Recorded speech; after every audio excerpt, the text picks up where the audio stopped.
Good evening student. நம்ம 6ஆம் வகுப்பு அறிவியல்ல இன்னைக்கு நம்ம வந்து அழகு 3, அதாவது மேட்டர் அரௌண்ட் அஸ், நம்மை சுற்றியுள்ள பருப்பொருட்கள் பார்க்க போறோம். Okay okay. ஸோ லாஸ்ட் ஒரு 10 மினிட்ஸ்ல நம்ம ஏற்கனவே சொல்லியிருந்த இன்ஃபார்ம் பண்ணியிருந்தோம்ல, one word MCQ test last ஒரு 10 மினிட்ஸ். ஓகே ரைட், தடாவை பார்ப்போம். ஸோ எல்லாருமே நீங்க நல்லா வந்திருப்பீங்க. இன்னைக்கு கிளாஸ் எக்ஸைட்டிங் வந்திருப்பீங்கன்னு நான் நம்புறேன். ஓகே.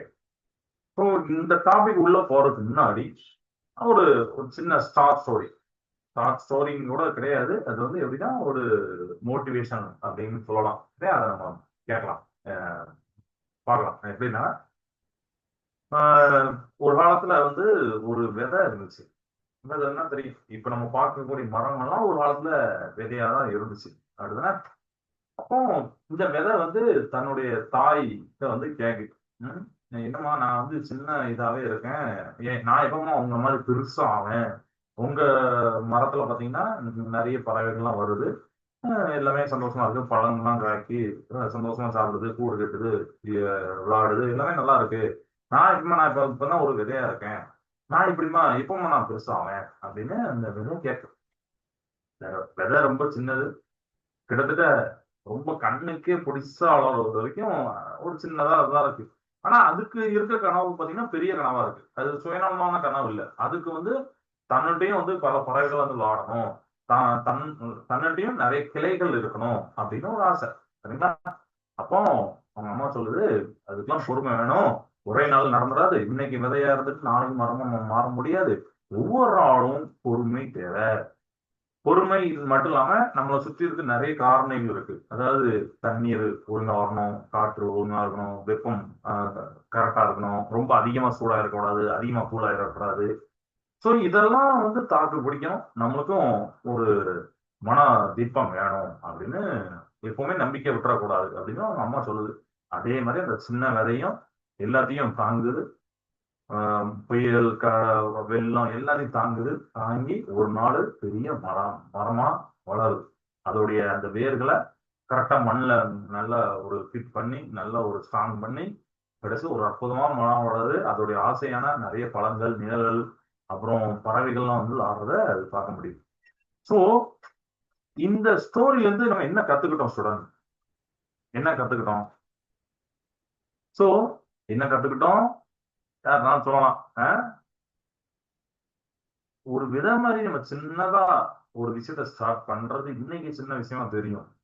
இன்னைக்கு இவ்வளவுதான், அது என்னடா நாளைக்கே நான் பெரிய பணக்காரன் ஆகுமா, நாளைக்கே பெரிய வேலையை கிடைக்குமாலும் கிடைக்காது. இன்னைக்கு ஒரு சின்ன விஷயத்த நீங்க ஸ்டார்ட் பண்றீங்க, ரொம்ப உளப்பூர்வமா மனப்பூர்வமா ஸ்டார்ட் பண்றீங்க, பொறுமை தேவை.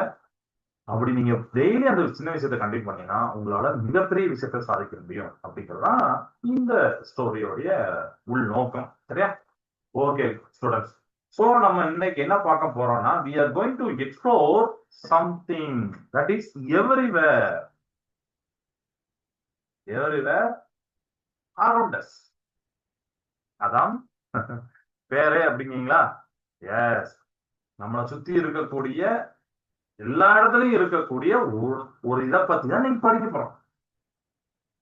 Even if we can't always see it. அதான் என்னன்னா, நம்மளை சுத்தி இருக்கணும், ஆனா இது எல்லா டைமையும் நம்மளால பார்க்க முடியுமா? எல்லா டைமையும் பார்க்க முடியாது, எல்லாத்தையும் பார்க்க முடியாது. சரியா?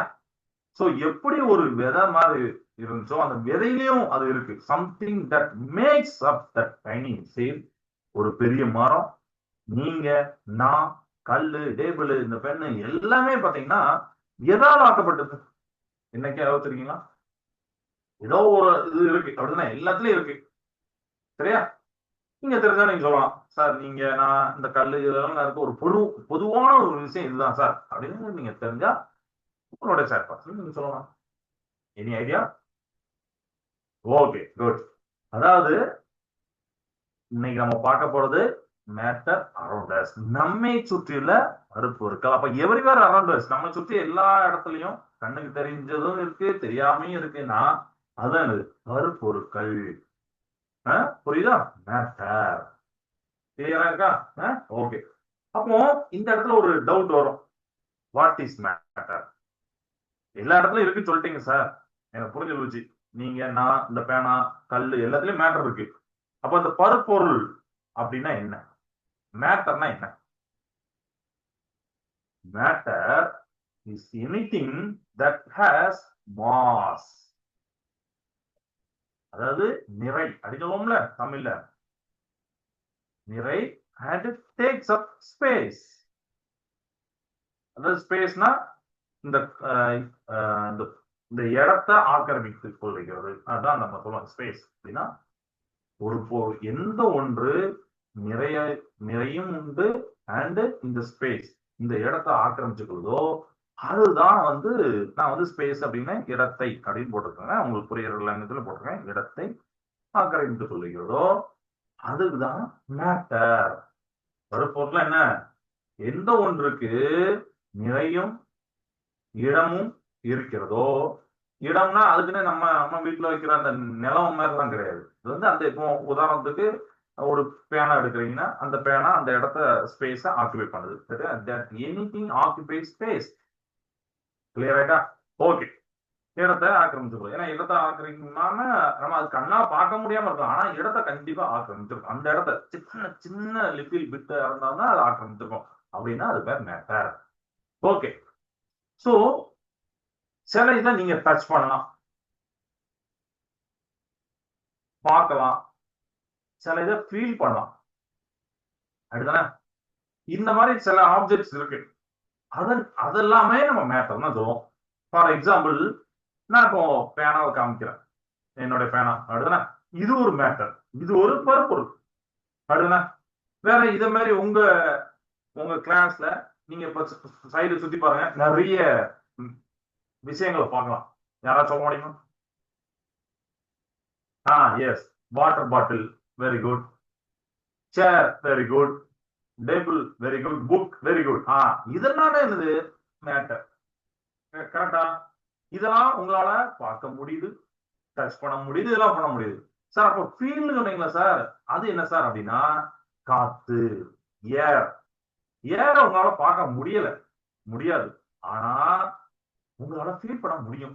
நம்மளோட தலைமுடி அசையல ஃபீல் பண்ணலாம், ஒரு கொடி அசையல ஃபீல் பண்ணலாம், ஒரு ஒரு துணி அசையல ஃபீல் பண்ணலாம். இதெல்லாம் ஃபீல் பண்ணலாம். நீங்க பார்த்துப்பீங்க, அதை பாக்குறீங்க. பட் அது காத்து இருக்குன்னு நீங்க ஃபீல் பண்ணிடலாம். ஆமா, ஏன்னா காத்துல மாதிரி அசையாது. நம்ம சுவாசிக்கக்கூடிய காத்து பாருங்க, நீங்க பார்க்க முடியாட்டாலும் அதை ஃபீல் பண்றீங்க. எஸ், நல்லா கண்ணை மூடி பாத்தீங்கன்னா நீங்க அந்த மூச்சு இழுக்கிறது உள்ள வாங்குறது வெளியில் விடுறது அழகா ஃபீல் பண்ணலாம். சோ இதெல்லாம் தான் மேட்டர், இதெல்லாம் தான் பருப்பொருட்கள். அப்போ anything that has occupies mass occupies space. இந்த பொருள் இந்த இந்த இடைவெளியை அடைத்துள்ளது மற்றும் நிறை கொண்டுள்ளதோ அது வந்து பருப்பொருட்கள். ஓகே, இத மாதிரி நீங்களும் உங்க வீட்டுக்கு போன பிறகு நீங்க வந்து யோசிச்சு பார்க்கலாம், இதெல்லாம் பருப்பொருள்னு சார் சொன்னாங்க. எல்லாமே பருப்பொருள் தான். இருந்தாலும் நீங்க சும்மா இதனால வரைக்கும் டிவி, ஒரு குடம் இதெல்லாம் பார்த்துப்பீங்க. பட் இப்போ நீங்க எப்படி பார்க்க போறீங்கன்னா அது ஒரு பருப்பொருள், அது மேட்டர் அப்படிங்கறது பார்க்க போறீங்க. Okay, right. கிளியர் ஆயிட்டா? ஓகே, இப்போ நம்ம அடுத்து என்ன பார்க்க போறோம்னா பிசிக்கல் நேச்சர் அப்படிங்கிற பார்க்க போறோம். Physical nature.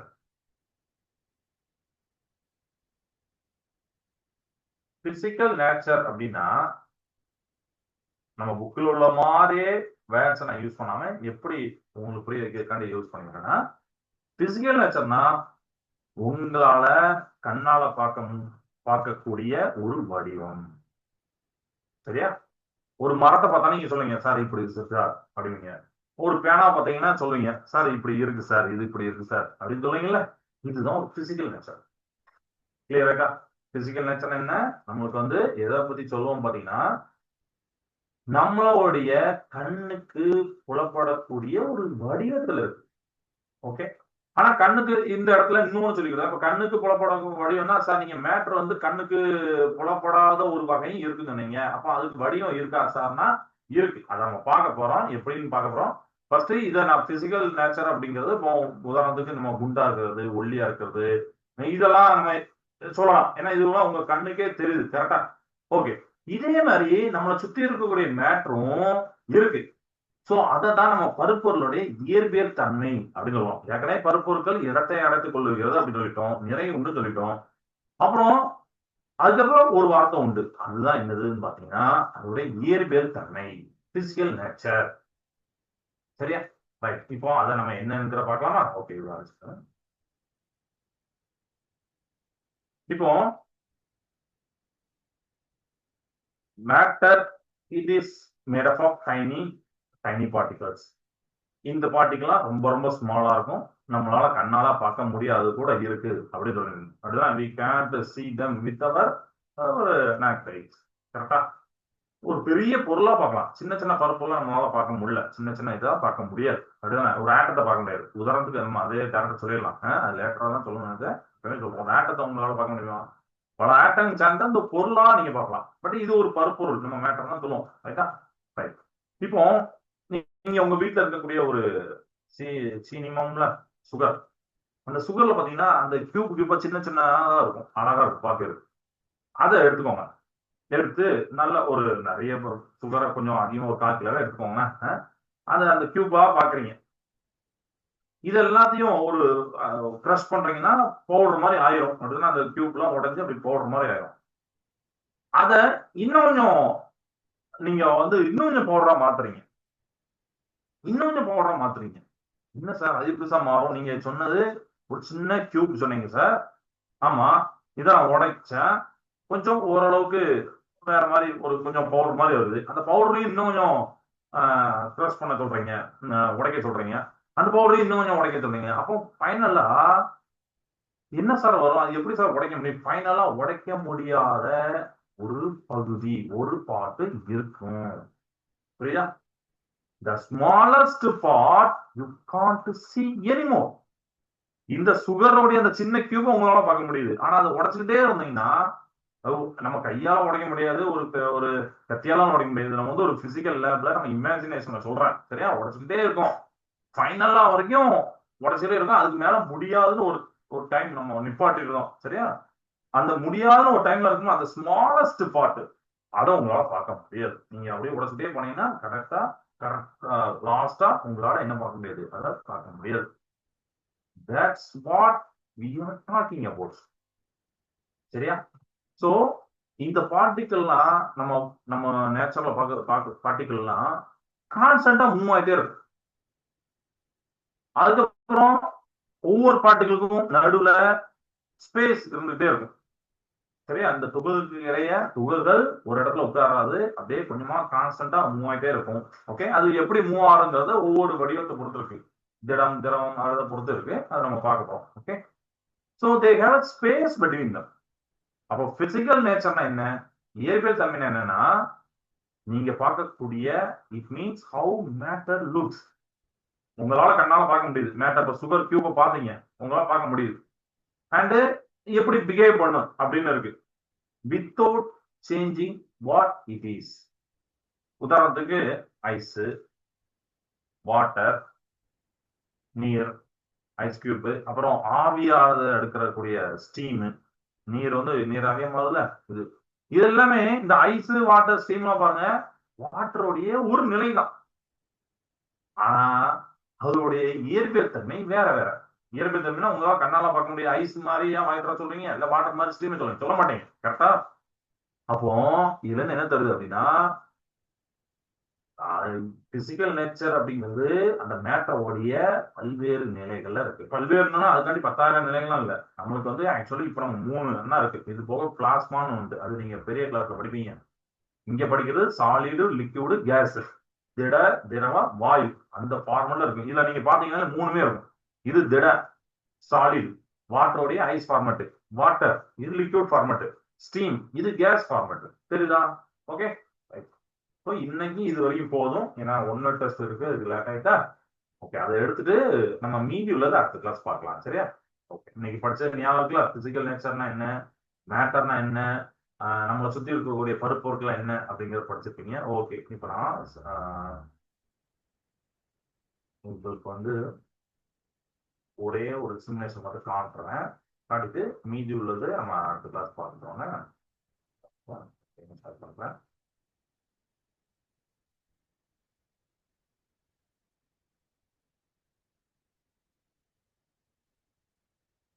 ஸோ இங்க இருக்குது என்னன்னா, ஒரு ஒரு ஒரு பாத்திரம் வச்சுக்கோங்க. அந்த பாத்திரத்துல மாலிகூல்ஸ், அந்த பார்ட்டிகல்ஸ் தான் இருக்கு பாருங்க, துள்ளிட்டே இருக்கு பாருங்க. சரியா? இப்படிதான் இருக்கும். எல்லாத்துலயும் பாத்தீங்கன்னா துள்ளிட்டே தான் இருக்கும். ஆட்டம்ஸ் எல்லாம் வைப்ரேட் ஆகிட்டே இருக்கும். இது ஒரு சாலிட்ல இருக்கும்போது அந்த பார்ட்டிகல்லாம் அப்படி பக்கத்துல பக்கத்துல உட்காந்துருக்கு. Okay, right. அந்த ஆட்டம்ஸ் நம்ம சொல்றது ஆட்டம்ஸ், சரிங்களா? அதுக்கெல்லாம் அப்படி பக்கத்துல பக்கத்துல உட்காந்துருக்கு. நான் லிக்விட் எடுக்கிறேன், இது அப்படி பரல பாருங்க, கொஞ்சம் அங்க மூவ் ஆகிட்டே இருப்பாங்க. ரைட்டா? ஸ்பேஸும் நிறைய இருக்கு. கேஸுக்கு எடுக்கிறப்பாங்க, ஆல்ரெடி அவர் ஒரே இடத்துல உட்கார மாட்டாரு. அவருடைய அணுக்கள், அந்த மாலிகூல்ஸ் மூலக்கூறுகள் பாத்தீங்கன்னா அப்படியே சுத்திக்கிட்டே இருப்பாங்க. கிளியரா? இதுக்கப்புறம் இதை ஹீட் பண்ணா அது என்ன நடக்குங்கிறது அது நம்ம லேட்டரா பார்க்கலாம். பட் இப்போ நீங்க பார்க்கக்கூடிய இதுல என்னன்னா, அந்த அணுக்களுடைய அமைப்பு எப்படி இருக்கு, அணுக்களோட தனி அணுவோட அமைப்பு இல்ல, எல்லாமே எப்படி அந்த சாலில திட பொருளை எப்படி கொண்டிருப்பாங்க, ஒரு ஓரளவுக்கு ஒரு குறிப்பிட்ட இடத்த ஆக்கிரமிச்சு. ஆனா அவங்க என்ன ஆயிருப்பாங்கன்னா வைப்ரேட் ஆகிட்டு தான் இருப்பாங்க, அதுதான் உங்களுக்கு தெரியுது. ஆனா லிக்விட்ல கொஞ்சம் தள்ளி அதுல இருக்கும். வாட்டர் இந்த மாதிரி நம்ம எடுக்கிறோம்னா அதுல மாலிகூல்ஸ் ஆட்டம்ஸ் தான் இப்படிதான் இருக்கும். ஓகே, கேசஸ்ல கேட்கவே வேண்டாம். இடம் பாத்தீங்கன்னா எப்படி போகுது, மூவ் ஆகிட்டே இருக்கா. ரைட்.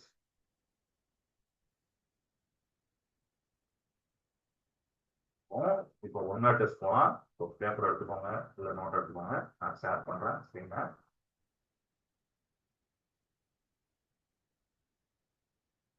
ஓகே, இப்போ எல்லாருக்கும் ஒரு 40 செகண்ட்ஸ், 40 செகண்ட்ஸ் 30 செகண்ட் தான். ஃபர்ஸ்ட் கொஸ்டின் இன்னைக்கு எம்சிக்யூ டெஸ்ட் நம்பர் 2. டேட்டா போட்டுக்கோங்க. ஃபோர்ஸ் அண்ட் மோஷன் நம்ம சொல்லியிருந்தோம், விசையின் இயக்கமும். What is the time used when an object changes its position with respect to time? காலத்தை பொறுத்து ஒரு பொருளுடைய நிலை மாறுது அப்படின்னா அதை எப்படி சொல்லுவாங்க? ஓய்வா, ரெஸ்ட், மோஷன் இயக்கமா, ஃபோர்ஸ் விசையா, ஸ்பீட் வேகமா? நான் டைமரை ஆன் பண்ணிடுறேன். டைமரை ஆன் பண்ணா கரெக்டா எக்ஸாக்டா ஒரு 30 செகண்ட் 40 செகண்ட், சரியா? அதுல ஒவ்வொரு கொஸ்டினும் நம்ம மாத்திடலாம்.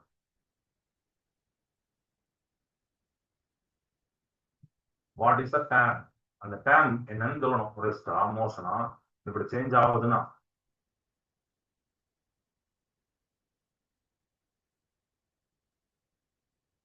Okay, right. So next question நம்ம போகலாம். ஓகேப்பா, ரெண்டாவது கொஸ்டின் டைம் ஸ்டார்ட் பண்ணிட்டேன். If an object is stationary with respect to its surroundings, it is said to be in. ஒரு பொருள் அதன் சுற்றுப்புறத்தை பொறுத்து நிலையாக இருந்தால் அது எவ்வாறு கூறப்படுகிறது? மோஷன்னா, இயக்கமா, ஓய்வா, சர்க்குலர் மோஷனா, ஆசிலேட்டரி மோஷனா, வட்டப்பாதை இயக்கமா, அலை இயக்கமா? ஒரு ஆப்ஜெக்ட் ஸ்டேஷனரியா சரௌண்டிங் சுற்றுப்புறத்தை பொறுத்து இருக்கு. சுற்றுப்புறம்னா இப்ப நம்ம பார்க்கறதுக்கு ஒரு பொருள், நம்மளா ஒரு பொருளுக்கு சுற்றுப்புறம் தான் ரைட்டா. சரௌண்டிங்னா நமக்கு தெரியும் போது ஒரு பொருள் அப்படியே இருக்கிற ஸ்டேஷனரியா இருக்கு அப்படின்னா, நிலையாக இருந்தா அதை நம்ம என்ன சொல்லுவோம், அந்த இயக்கத்தை என்ன சொல்லுவோம்? ஓகே, 30 செகண்ட்ஸ் ஆயிடுச்சு.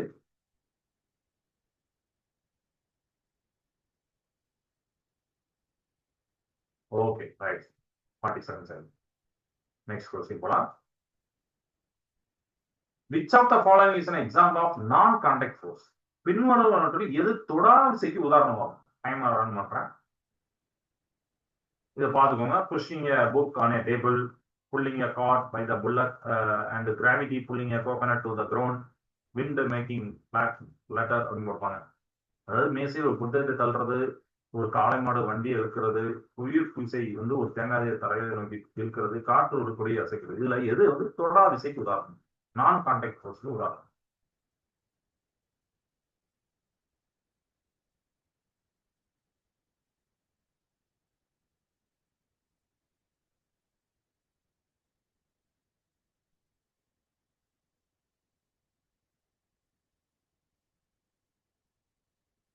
ஓகே, அடுத்த கொஸ்டின் போலாமா?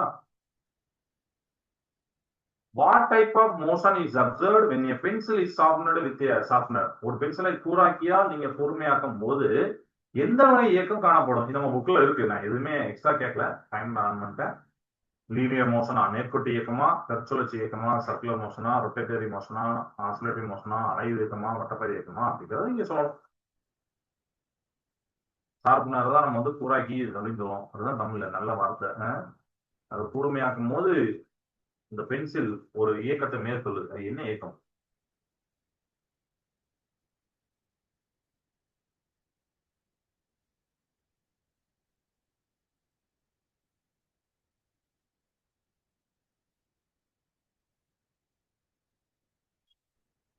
Okay nice. அடுத்த கொஸ்டின் போலாமா? 5வது question. The motion of a ball thrown at an angle is classified. ஒரு கோணத்தில் எறியப்பட்ட பந்தோட இயக்கம் எவ்வாறு வகைப்படுத்தப்படும்? நேர்கோட்டு இயக்கமா, வட்டப்பாதை இயக்கமா, வளைப்பாதை இயக்கமா, ஒழுங்கற்ற இயக்கமா? Zigzag motion, circular motion, curvilinear motion, linear motion. நீங்க பால் வச்சுலாம் விளையாடுங்க, கிரவுண்ட்ல வச்சீங்க, பிடி பீரியட்லாம் விளையாடுங்க. பால் போடும்போது ஒரு ஆங்கிள் நீங்க எறிகிறீங்க. ஆங்கிள்லாம் நீங்க டேரக்டா யோசிச்சு எறியப்பட கிடையாது. எறியும் போது அது ஆங்கிள் தான் இருக்கும். அதுதானே? ஆனா இதை நம்ம பார்த்துட்டோம். என்ன இயக்கம்?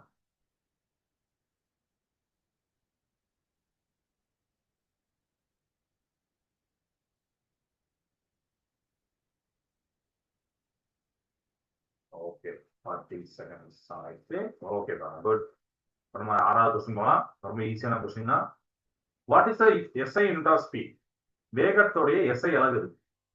Kilometre per hour, kilometre per மணி, சென்டிமீட்டர் பெர் வினாடி, metre per second, metre per வினாடி, kilometre per second, kilometre per வினாடி. இது எது? SI unit of speed. வேகத்துடைய எஸ்ஐ அலகு என்ன?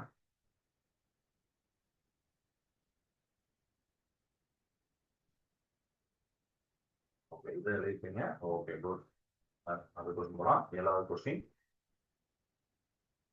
If a car travels 50 meters in 10 seconds, what is its speed? ஒரு கார் 50 மீட்டரை 10 வினாடிகளில் கடந்தால் அதன் வேகம் என்ன? 10 வினாடினா தெரியும், ஒரு 10 சொடக்கு போடுறீங்க, அப்படிதானே? அப்ப அந்த 10 சொடக்குல அது 50 மீட்டர் கடந்துச்சுன்னா அதோடைய வேகம் என்ன? அப்ப இங்க உங்களுக்கு கொடுத்துருக்கிறது என்னெல்லாம் இருக்கு? மீட்டர்ல 50, அப்புறம் செகண்ட்ல 10 அப்படின்னா ஸ்பீடு என்ன போய்?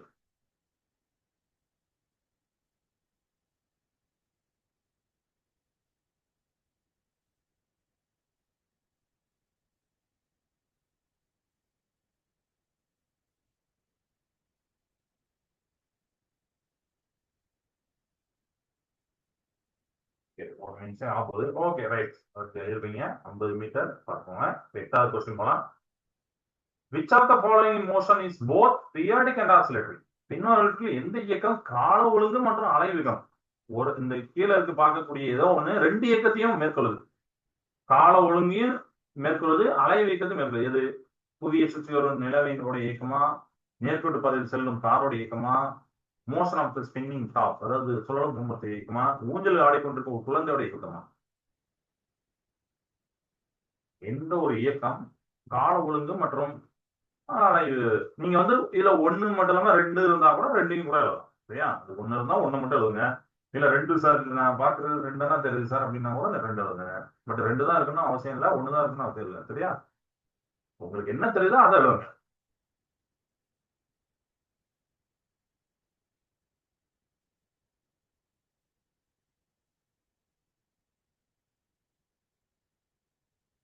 ஓகேங்களா?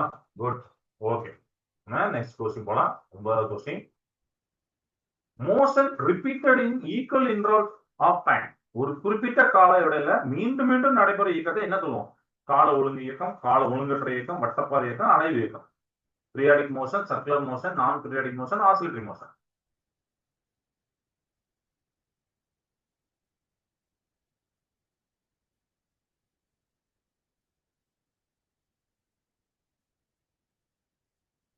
ஈஸியா இருப்பீங்க. ஓகேவா? 10வது கொஸ்டின் போலாமா? ஓகே, 10வது கொஸ்டின் தான். If a ship travels at a speed of 50 km per hour for 5 hours, how much distance does it cover? ஒரு கப்பல் வந்து 50 கிலோமீட்டர் பெர் மணி வேகத்துல 5 மணி நேரம் பயணிக்கு அப்படின்னா எவ்வளவு தூரம் கடந்திருக்கும்? இப்ப இங்க இருந்து ஆரம்பிக்கு 5 மணி நேரம், ஒவ்வொரு மணி நேரத்துக்கும் அது 50 கிலோமீட்டர்ல அப்படியே அப்படி போகுது அப்படின்னா அதான் அர்த்தம். 50 கிலோமீட்டர் பெர் மணி அப்படின்னு சொல்லிட்டு 5 மணி நேரம் பயணிச்சுன்னா மொத்தமா எவ்வளவு நேரம் கடந்திருக்கும், எவ்வளவு தூரம் கடந்திருக்கும்? ஹவு மச் டிஸ்டன்ஸ் கவர் பண்ணிருக்கும்? இதுதான் 10வது கொஸ்டின். அண்ட் உங்களுக்கு எதுவும் டவுட் இருந்தா நீங்க இப்போ சாட் பாக்ஸ்லையும் கேட்கலாம். கிளாஸ் இதோட நிறைய செய்த இந்த ஒன்னோட நல்லா பார்த்து வச்சுக்கோங்க. எல்லாமே ரொம்ப இம்பார்ட்டண்டா ஒன்று, உங்களுக்கு ஈஸியா புரியுற மாதிரி தான் எடுத்திருக்கேன். ஸோ 2மே இம்பார்ட்டன்டும் இருக்கும், ஈஸியாகவும் இருக்கிற மாதிரி தான் எடுத்திருக்கேன். சரியா? ரைட். டவுட் எதுவும் இல்லைங்களா? Okay, question பார்த்துட்டீங்களா? ஸ்டாப் பண்ண போறேன். ஓகேப்பா, தேங்க்யூ. வாழ்க பாரதம், வெல்க தமிழகம். நன்றி, வணக்கம்.